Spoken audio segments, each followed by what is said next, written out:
Assalamualaikum warahmatullahi wabarakatuh.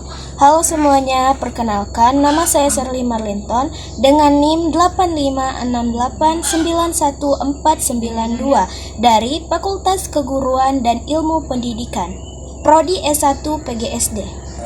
Tentunya di video kali ini saya akan memenuhi tugas mata kuliah Filsafat Ilmu dari dosen pembimbing Ibu Neneng Alawiyah MPD mengenai peran filsafat ilmu dalam memperkuat ilmu pendidikan.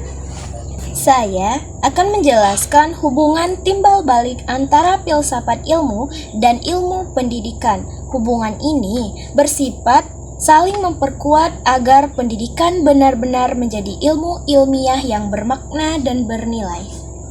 Baiklah, di sini kita akan memasuki materi yang pertama, yaitu bagaimana filsafat ilmu mengamati dan memperkuat eksistensi keilmiahan serta nilai-nilai dalam ilmu pendidikan.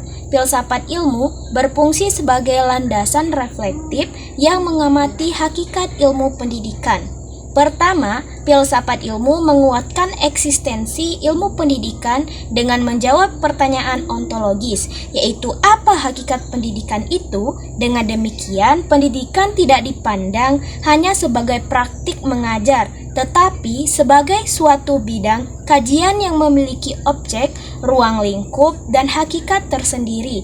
Kedua, filsafat ilmu memperkuat keilmiahan pendidikan melalui kajian epistemologi. Ia menelaah bagaimana pengetahuan pendidikan diperoleh, apa kriterianya sebagai ilmu, dan metode apa yang paling digunakan. Dengan ini, ilmu pendidikan tidak jatuh pada pendapat subjektif, tetapi dibangun di atas metode ilmiah. Ketiga, filsafat ilmu menjaga nilai-nilai dalam pendidikan melalui kajian aksiologi. Ia mempertanyakan untuk apa pendidikan itu dilakukan dan nilai apa yang hendak dicapai. Dengan demikian, pendidikan tetap berorientasi pada pembentukan manusia yang berkarakter dan bermartabat. Yang kedua, yaitu bagaimana pendidikan yang bermakna dan bernilai turut memperkuat perkembangan filsafat ilmu. Hubungan ini bersifat timbal balik. Ketika pendidikan dilaksanakan secara bermakna dan bernilai, ia menghasilkan praktik-praktik nyata yang menjadi bahan refleksi filsafat ilmu. Pengalaman, masalah, dan pendidikan menjadi objek kajian filsafat ilmu untuk dikembangkan lebih lanjut. Dengan kata lain, pendidikan memberikan data empiris dan kontekstual bagi filsafat ilmu untuk menguji, menyempurnakan, dan mengembangkan pendidikannya. Tanpa praktik pendidikan yang hidup, filsafat ilmu akan menjadi teori yang kering dan jauh dari realitas. Sebaliknya, tanpa filsafat ilmu, praktik pendidikan akan kehilangan arah dan landasan. Materi yang ketiga adalah mengapa filsafat ilmu dapat disebut sebagai pisau analisis dalam membedah persoalan pendidikan. Filsafat ilmu disebut pisau analisis karena ia membedah persoalan pendidikan melalui 3 cabang kajian. Yang pertama adalah ontologi, membedah hakikat dari persoalan pendidikan. Contohnya adalah apa sebenarnya hakikat belajar? Apakah belajar hanya perubahan perilaku atau perubahan makna?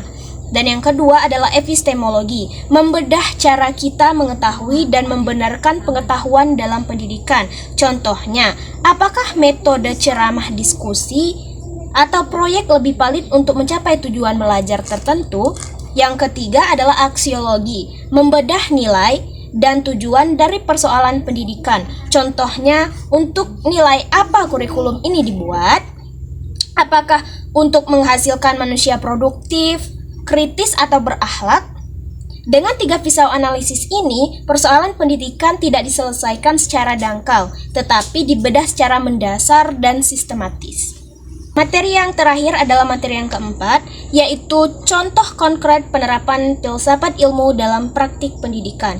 Penerapan filsafat ilmu tampak dalam 3 ranah. Yang pertama adalah kebijakan kurikulum. Merdeka yang menekankan karakter Pancasila yang menekankan karakter Pancasila merupakan wujud aksiologi. Filsafat ilmu membantu merumuskan nilai apa yang hendak dicapai oleh pendidikan nasional. Yang kedua adalah kurikulum. Penyusunan struktur kurikulum yang sistematis dan logis tidak lepas dari kajian epistemologi. Ilmu-ilmu disusun sesuai dengan hakikat keilmuan dan urutan berpikir peserta didik. Yang ketiga adalah proses pembelajaran.